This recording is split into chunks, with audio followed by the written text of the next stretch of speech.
சூப்பரான வெஜிடபிள் குருமா என்னோட ஸ்டைலில் எப்படி பண்ணுறது பார்க்கலாம் வாங்க.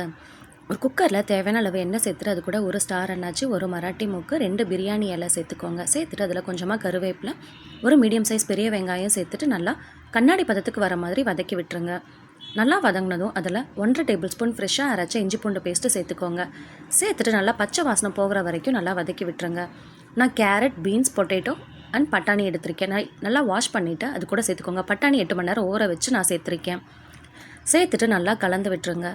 நல்லா கலந்ததுக்கப்புறமா அதில் தேவையான அளவு உப்பு, 1/4 டேபிள் ஸ்பூன் மஞ்சள்தூள், 1/2 டேபிள் ஸ்பூன் கறி masala, 1 table spoon garam masala, 1/2 table spoon சீரகம், கொரியாண்டர் பவுடர் சேர்த்துக்கோங்க.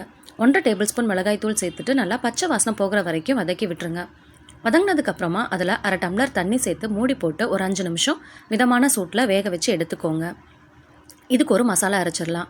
ஒரு மிக்சர் ஜாரில் 1/2 கப் தேங்காய், கொஞ்சமாக பொட்டுக்கடலை, கொஞ்சமாக தனியா, சீரகம், சோம்பு, பட்டை, லவங்கம், கசகசா, மிளகு, ஒரு ஏலக்காய், 1/2 தக்காளி சேர்த்துக்கோங்க. சேர்த்துட்டு நல்லா கொரகொரப்பாக அரைச்சி எடுத்துக்கோங்க. பேஸ்ட்டாக அரைக்க வேணாம். பேஸ்ட்டாக அரைச்சிங்கன்னா குழம்பு வளவலன்னு இருக்கும். அரைச்சி வச்சுருக்க மசாலாவை கேரட், பீன்ஸ் நல்லா வெந்ததுக்கப்புறமா அது கூட சேர்த்துக்கோங்க. சேர்த்துட்டு தண்ணி சேர்த்து மூடி போட்டு ஒரு 3 விசில் விட்டு எடுத்திங்கன்னா சூப்பரான வெஜிடபிள் குருமா என்னோடய ஸ்டைலில் ரெடி.